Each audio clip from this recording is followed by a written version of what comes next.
One controversial aspect of civil liberties we've not touched on yet is surveillance. Let's start with a definition so we know what we're talking about. Surveillance is the act of carefully watching a person or place, especially one that's suspected. Well, I'm sure we all have our own opinions on this.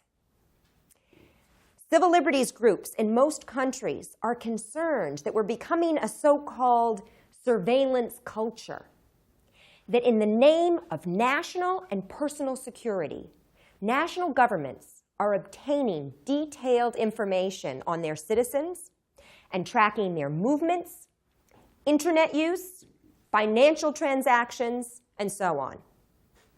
And it's not just the government.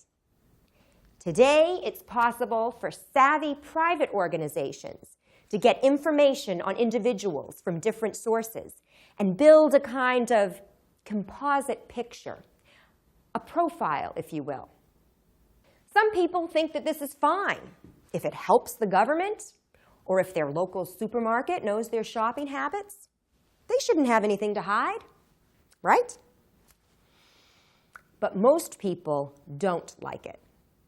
They feel they've become part of an Orwellian Big Brother culture, that it's a gross intrusion of privacy. Are they right? Well, you can judge for yourselves, because I'm going to take you through some of the surveillance mechanisms that are out there. We'll start by looking at a few of the more familiar ones, and then move on to a more recent and technically sophisticated method. First up, cameras. Today, these are everywhere. Closed-circuit TV cameras are in stores monitoring shoplifters, in cash machines identifying fraud gangs, and on public transport watching vandals and thugs.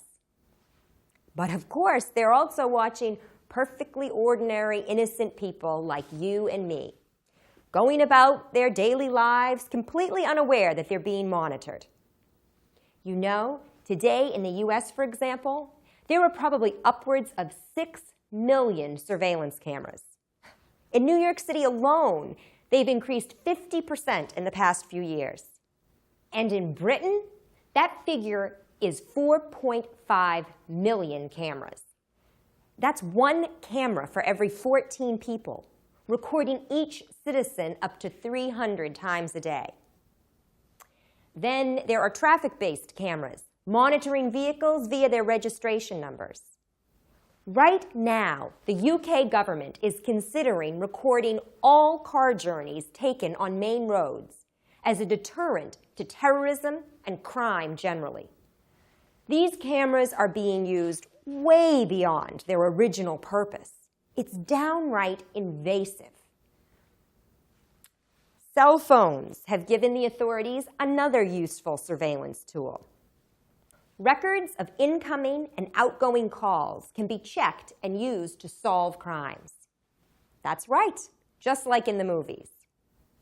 And something I didn't know, cell phone users can be tracked using a system called triangulation. This is when a cell phone's communication with different cell phone towers is used to locate the user's position. And seeing as these days almost all of us have one of these phones, what's there to stop security services from checking on any one of us? Then we have credit card transactions. We're all familiar with this one, I'm sure. Every time we use a credit or debit card, we're making an announcement of where we are, how much we're spending, and on what.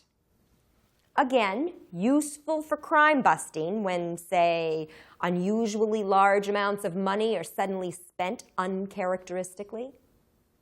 But do we really want people to know this stuff? Do we want anyone having access to our financial records? Okay, let's look at one of the more sophisticated surveillance techniques. Biometric facial recognition, which uses computer programs to analyze images of human faces for identification purposes. And they do it by taking an image, say from a photo or video frame. Then they measure facial characteristics, like the distance between your eyes and the length of your nose, for instance. Then they create a template, which the software can compare with another image, like of a person going through airport security. If there's a match, then hey, presto, that person gets pulled aside for questioning. They've got this system operating at a number of airports. It's also been used at major sporting events, like the Super Bowl, where pictures were taken of every person entering the stadium and then compared against a database. Now, all the instances of surveillance I've mentioned are products of the digital age, of technology that's now so easily available that it's just too simple and tempting for security agencies and commercial organizations not to take advantage of it. And here's the catch. Just to function in today's world requires us, increasingly, to expose ourselves to these threats to our privacy. We basically have no choice. Let's face it. How many of us these days can really manage without a credit card, an ID card, email, or a cell phone? It's almost as if, well, if we want to have these things, then we have to accept the surveillance that goes with them, right? Now, I'm no conspiracy theorist, but like many people, I don't believe all this surveillance is for our own good. I don't believe that those of us who have nothing to hide have nothing to fear. So it's reassuring that there are organizations out there protecting the rights of ordinary citizens like you and me. Let me wrap up with a quote from Mark Rotenberg, president of the Electronic Privacy Information Center, or EPIC, who says that the kind of open-ended surveillance we are now seeing is, quote, the digital electronic equivalent of allowing police to go through your home without a warrant.